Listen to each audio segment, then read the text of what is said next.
Hello and welcome to our session on application total cost of ownership. During this conversation, we'll be talking about various aspects of application total cost of ownership, including defining application TCO, costs to include in the application's TCO, as well as talking application TCO with the business and ways to impact application costs in the near term. The challenge with application TCO is not about getting the cost and the cost model to align up to a specific application or application suite. The biggest challenge with application TCO is interpreting the results and understanding the cost drivers of an application. Once the cost drivers of an application are understood, the next challenge is to communicate effectively with leadership regarding options they have if the TCO of an application is higher than planned or higher than preferred. So with that, let's get started.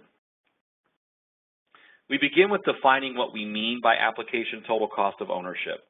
There are many different ways that this term gets used, and it can be quite confusing. The focus for this conversation is going to start with a set of definitions so that we can all get on the same page.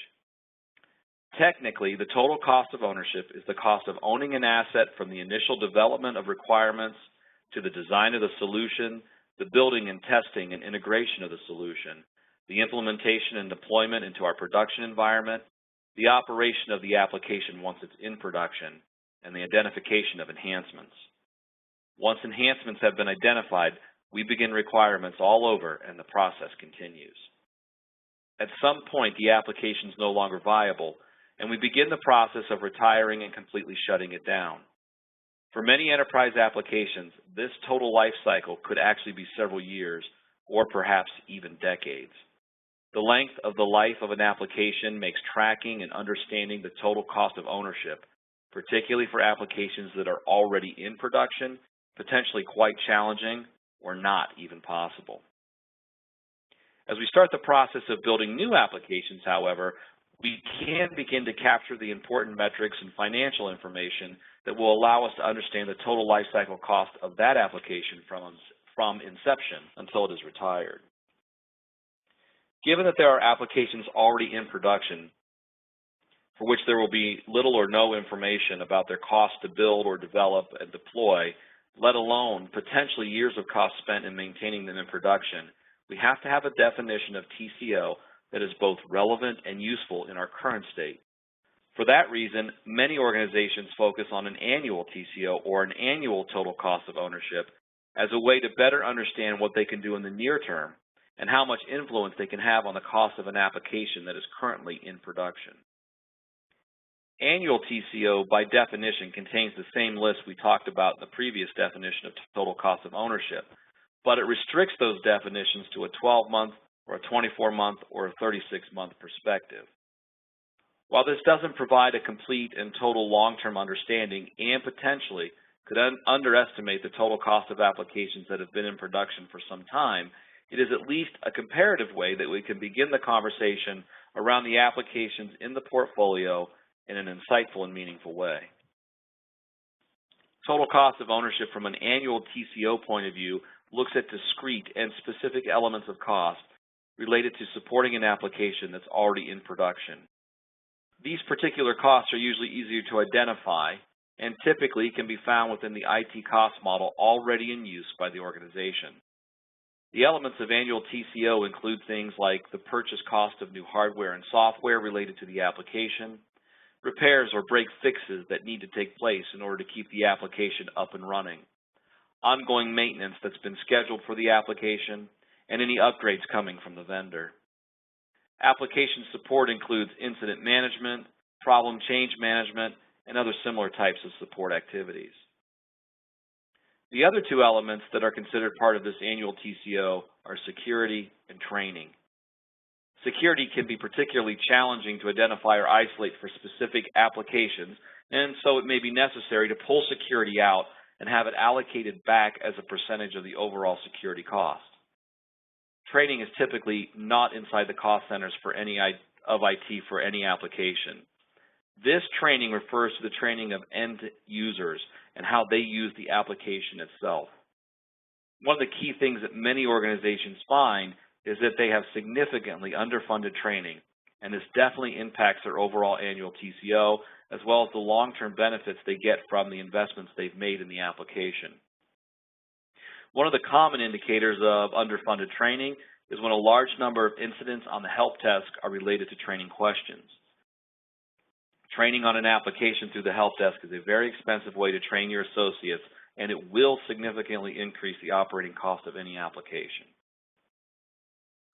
Well, once the definition of application TCO has been decided by the organization, the business and IT leaders should be educated on the decision and the elements of the TCO that will be leveraged.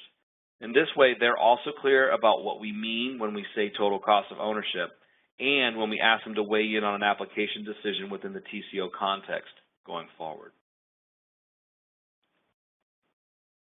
The next level of definition within our application TCO conversation comes from having a good understanding of what we mean by the term application. Most organizations, and particularly large enterprises, can have anywhere between 500 and 5,000 applications in production at any given point in time. And the term application is not always clear or consistently applied across the entire organization. Sometimes we say application and we really mean application suite, or potentially we even mean software, system software, or tools, or modules. For example, something like SAP, which has a number of modules within it, each of which could potentially constitute an application, but we can also consider each one of those modules just part of an application suite, or we can consider SAP a single application. I personally have found the best definition for application is really not a technical one, but rather a political or an ownership one. We really want to understand when we talk about application TCO, who is making the decisions about the application and investments in the application. For the purpose of application TCO, these definitions are more relevant than the technical definition of what an application is. As a result of this, the application portfolio we put forward for discussion from a TCO perspective could actually be a mix of both application and application suites, and in some cases even modules or sub-applications. The goal here is to encourage and drive meaningful and insightful conversation about the cost of the applications and the investments we want to make, not to have an adherence to a strict technical definition of the term application. The next step in our understanding of application TCO is to calculate the TCO. Calculating TCO has historically been a significant challenge for organizations because of the number of different touch points an application has within the infrastructure in order to maintain the application in production. Now, with new cost modeling software like vRealize being available on the market, it's become significantly easier to align the infrastructure and the middleware to the application. In addition, we can also align costs related to migrations, enhancements, upgrades, and new deployments that are related to one-time project events. For training and security related to an application, most organizations have to look outside the cost centers used for the cost model mapping that they have. We've discussed previously, these costs are typically not in those cost centers that are leveraged to create the cost model. So security, in particular, might need additional mapping, as application-specific security is not always clear or easy to identify. This might mean creating an allocation of security costs based on a separate driver. So this tells us a lot about how our cost model needs to be considering applications in order to produce the outcome that makes application total cost of ownership visible. As with any IT element, we're trying to cost the basic building blocks of the application cost structure using the same cost objects within our cost model. You're always going to have labor and non-labor as two of your macro level categories.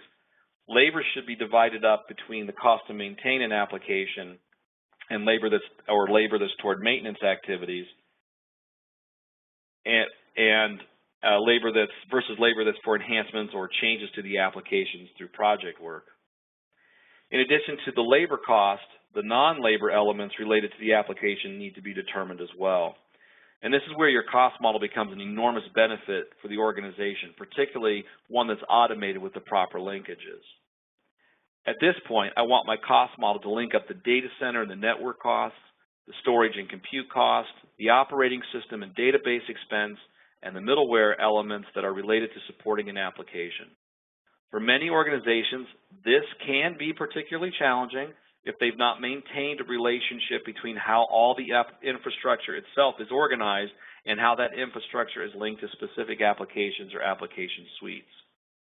So while I hate to say there is a prerequisite to anything in terms of being able to understand application TCO is definitely a byproduct of a more mature IT and cost modeling environment. In order to get cost aligned to application, your cost model has to recognize the entire infrastructure stack, again, from the data center up to the database. Depending on how your organization is structured, your middleware will either be part of your application team or part of your infrastructure organization. I often get asked for clarification on what is middleware, and so middleware is that software that acts like a bridge between an operating system or database and an application.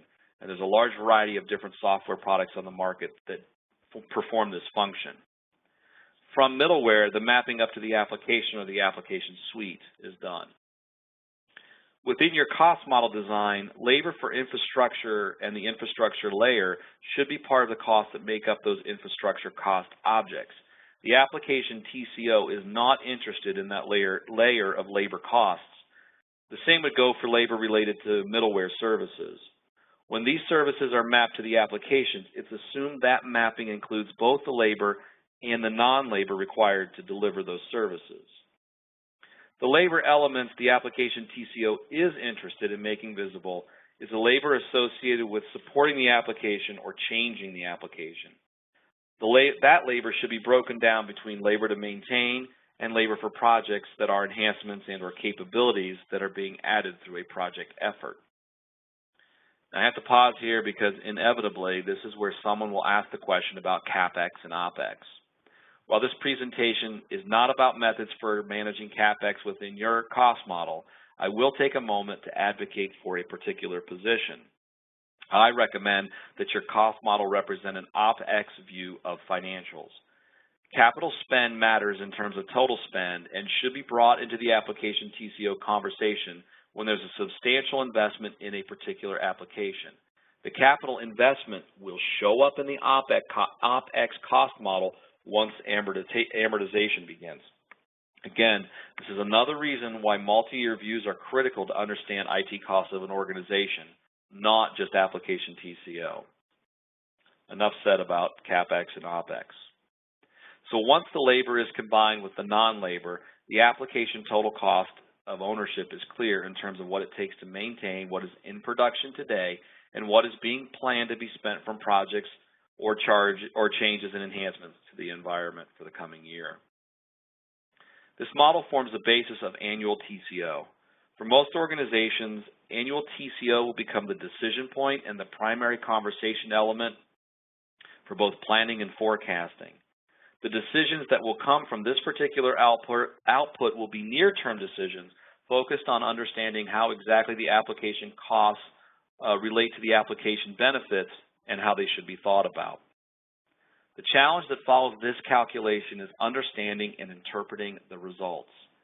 In and of itself, the cost of an application is not sufficient to understand the value the application brings to the organization.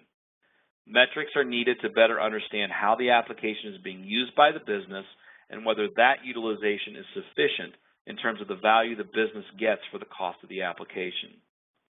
The metrics that we're going to discuss are not always easy to get and oftentimes are not available without getting deep into the logs of a specific application, especially legacy applications. However, newer web applications usually have these types of metrics fairly readily available. This should be taken into consideration relative to both the speed and the complexity of achieving insight into these metrics. What value are they going to bring to the overall conversation? While this is true with most metrics and measures that we go after, it's important to understand that application metrics are sometimes very difficult metrics to get.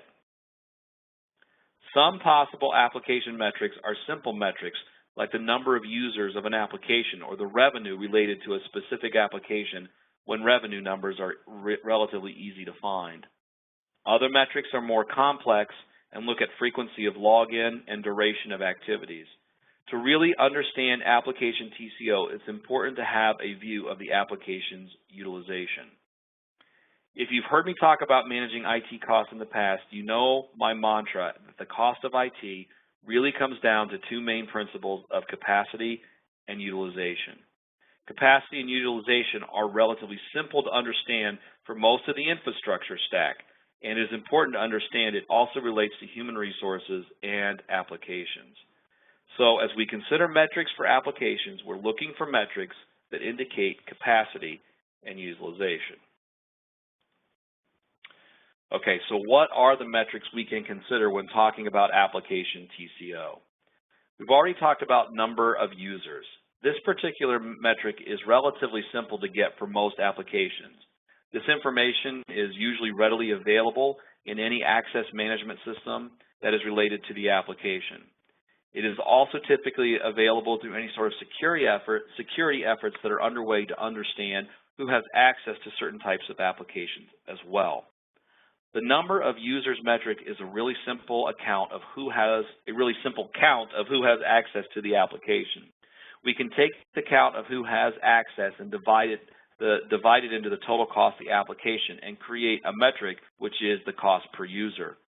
This metric can then be monitored over time to see the changes in the application costs based on investments that have made or other types of maintenance activities that go on. In addition to that, it can be used as a predictive analytic to understand the cost of the application if we're considering investments we want to make in the application at this point in time. Now, as we move down the list, these following metrics become more and more challenging to acquire depending on the type of application, its age, and whether it was designed, how it was designed in terms of understanding these elements. So the next metric is the number of users who log in. Now, this is an extension of the concept of understanding how many users have access to an application. And this view that we're looking at is not only who has access, but who's actually using that access by logging into the application. This particular metric is not as easy to obtain. Typically, you'll find this kind of information is available depending on the application's actual design.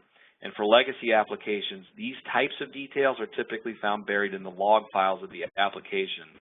And now we have the challenge because those logs may or may not be designed to be preserved, may or may not be designed to be extracted for analysis. Sometimes they're deleted daily and sometimes more frequently. But if you can't get access to the number of users who actually log in and look at, but if I can't get access to the number of users who actually log in, I can look at the number of users as compared with the number of users who have access. I can begin to design a Pareto of users who log in by role as compared to users who actually have access to the application. In our experience with this particular metric, we find that in most organizations, the number of users logging into an application as compared to the number of users who actually have access to the application can vary widely, but typically there's anywhere between 20 and 80% of the users who have access who don't actually log into the application. Again, when we were talking about what drives the total cost of ownership of an application, this notion around utilization becomes a key element. And this awareness of who's logged in and who has access, and the comparison of those two helps us understand that perhaps an application is not as widely used or widely considered important by the users as we perhaps might think by just knowing that there are X number of people who have access to it. The next metric is the frequency of login again, but now we're getting deeper into the log files, particularly of a legacy application. Now this particular frequency of login is looking at understanding not only who's logging in, but how often they're doing it. That's daily, quarterly, weekly, monthly, whatever the frequency of login. This type of analytic is very common, for example, with web applications. So depending on the application information, this may be readily available. But if it's not a web application, again, you're probably pretty deep into an application's log file before you can get this kind of information. Basically, what we're looking at with frequency of login metric is to understand not only who has access to the application and who logs in, but how often somebody is logging into that application. So for example, the group of users who log in daily as compared to the group of users who log in weekly or monthly or quarterly or semi-annual, annually, all of these different frequencies of login give us a good understanding of how the application is being used by various users, and if we can have it by role, that's even better. So the insights I'm getting now is a Pareto of frequency of login by role. So now I can see the cost per user per frequency. This insight is even more important relative to understanding how the application is being used. So we've kind of moved from how many people have access, how many people are actually accessing, to now beginning to understand how the application itself is being used. And when it comes to an application TCO conversation, these metrics start to provide pretty good insights into our understanding of how an application actually gets used within the organization. And finally, the last metric is duration of login. So if you can consider the entire package, we've gone from the number of users to knowing who's logging in, to knowing how frequently they're logging in, to now knowing how long they're spending when they log in. I'm sure you can anticipate what I'm going to tell you. For legacy applications, this type of information is probably not available. But if I do have this information, now I have some really powerful insights in terms of understanding how an application is actually used.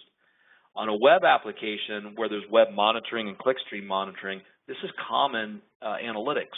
Clickstreams, understanding what pages are being hit, how long people spend on those pages, where they move when they land initially into the application, and what pages they move to from there. Great understanding of how a web application actually gets used, and that's truly very powerful in terms of modern applications. By understanding this, I can truly understand the value an application is bringing to an organization. The duration of login coupled with frequency, as well as the number of users who have access to actually log in, gives me a full and complete Pareto of the types of users and how the application is being used. And I can use that information not just in terms of costing, but also in terms of understanding how an application can be improved, expanded, or better utilized. So we've talked through a number of different metrics that we can use to understand the cost of our application and understand who's using our application, so we can begin to get after this capacity and utilization concept in addition to our own cost concepts that we're trying to drive. When it comes time to actually begin having this conversation with the business or with IT leadership, it's important to keep the following key points in mind, and I've labeled them out here, and we're going to talk about each of them one by one. Key point one, application TCO has to be a value conversation. So hopefully this now makes sense to everyone in terms of why this is so important within the TCO conversation. Cost alone is not sufficient to understand why an application should be kept or retired, invested in, or starved. Application TCO has to be a function of understanding price along with other metrics. Number two, value has to be a function of utilization. So when we go to have this conversation around value, we really have to understand that value is the construct of utilization. An application is an asset to the company. We spent money, we invested dollars, time, and energy to build that asset. That asset also has a set of intellectual property and workflow built into it as well. Not using that application and not using that asset fully for all its functionality is to lack total understanding of the utilization and the asset cost to the organization, as well as its value that it brings. So key points 1 and 2 are really about not only framing up a value conversation, but understanding how that value conversation drives insight. Number 3, most application TCO conversations are about the upcoming fiscal year.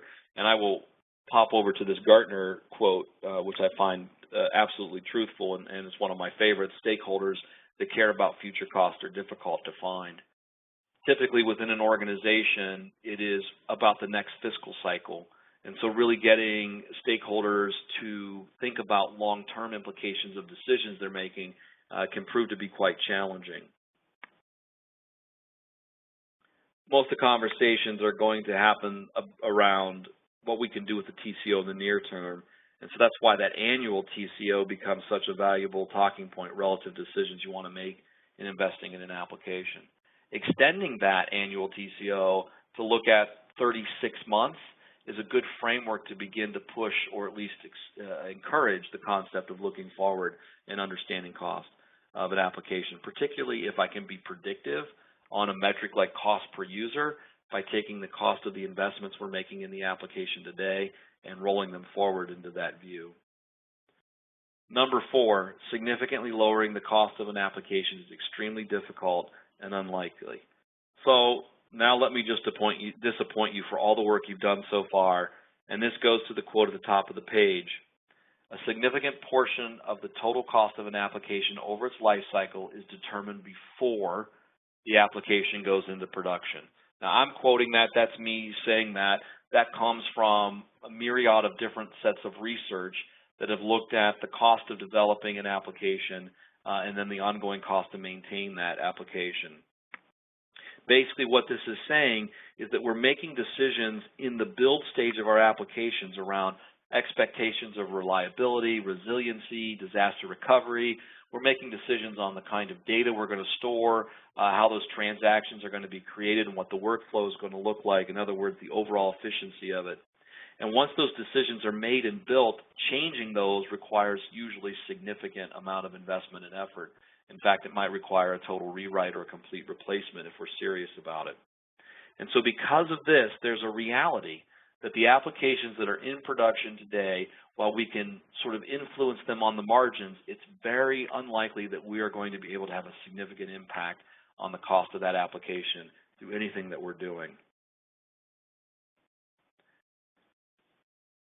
And the last point, while it is valuable to have the application TCO conversation as a function of the number of users, there is usually little or no correlation between the cost of an application and a change in the number of users. And this really highly correlates back to number 4. Unlike a lot of other metrics that we use around utilization, the application number of users as a indicator is probably not necessarily a best choice for chargeback, and it's definitely not we don't want to create a false lever in the conversation with our business. Changing the number of users is not going to significantly change the cost of an application. Most applications have a capacity already architected into them that a change of users, even sometimes significantly 20 or 30%, doesn't change the underlying cost structure, therefore the application cost doesn't change. So that metric, the number of users, is used as a framework for reference to understand over time how we can influence the cost of an application. But in and of itself, taking users out of an application, in my experience, typically does not change the cost of the application at all. It might slightly, but I've never seen it change it significantly, and in most cases, it doesn't change it at all.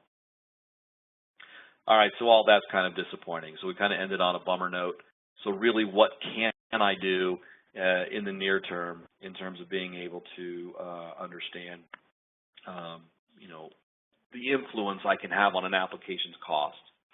So these 3 sort of segments are looking at opportunities I have to influence application cost near term and can form the foundation of the conversation I'm having with the business.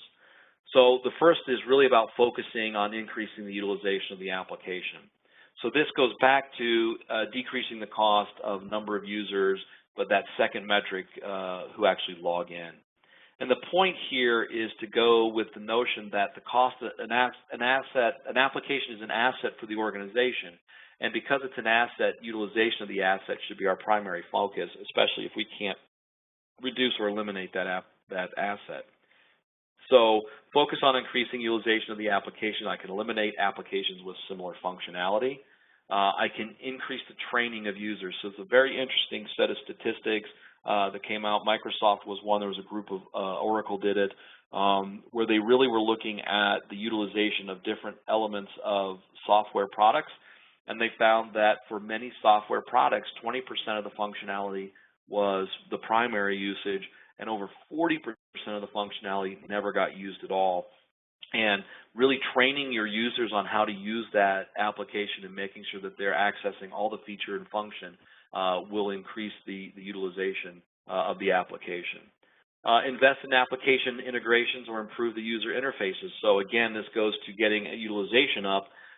Sometimes applications are not intuitive. They're difficult to understand. The UI is cumbersome. So improving that interface might be a good investment.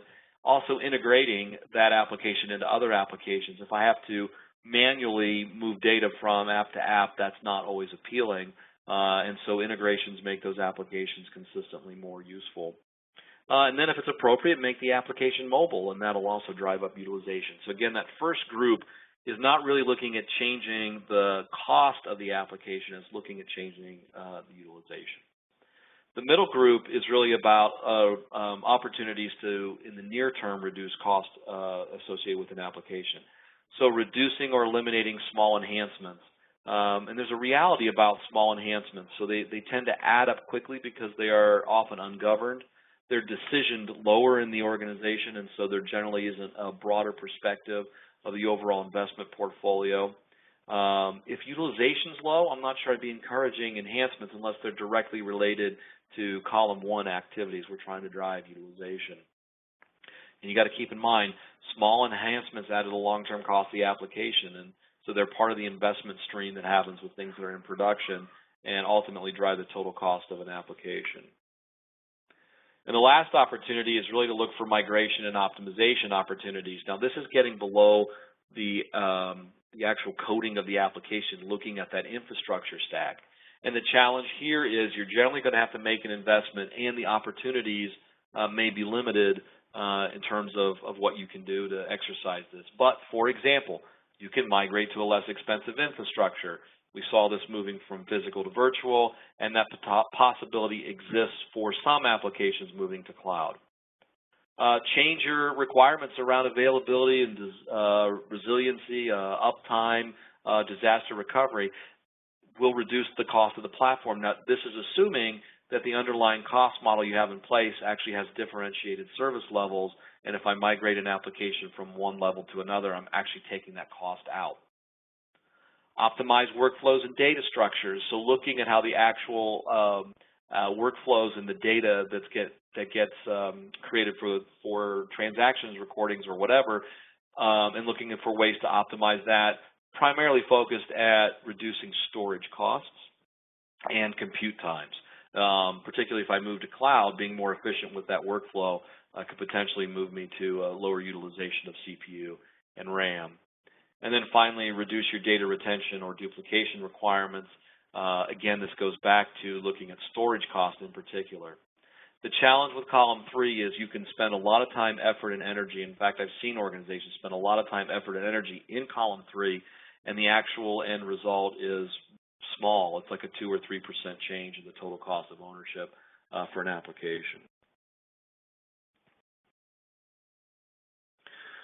So in conclusion here, application TCO can be, we've covered quite a bit in terms of application TCO. We've discussed the importance of setting definitions on both what an application is and what we mean by TCO, and clarifying this for both IT and finance as well as the business ensures that everyone knows what we're talking about when we say TCO, and they understand what's in our TCO calculation. We cover the importance of leveraging a cost model as the primary means to get the cost of an application aligned from the bottom of the infrastructure stack through the middleware layer to the application. We've talked about metrics that matter in converting that application cost into a meaningful conversation with the business. Metrics become a means to communicate application costs and a way to monitor changes in those costs over time. And finally, we recognize that most application costs are architected into the application before it ever goes into production. We talked about opportunities to impact those costs, but recognize the likelihood of significantly impacting application TCO with these methods is very low. I hope that you have found this webinar to be insightful and that you learned something today, and I truly appreciate your time. Thank you.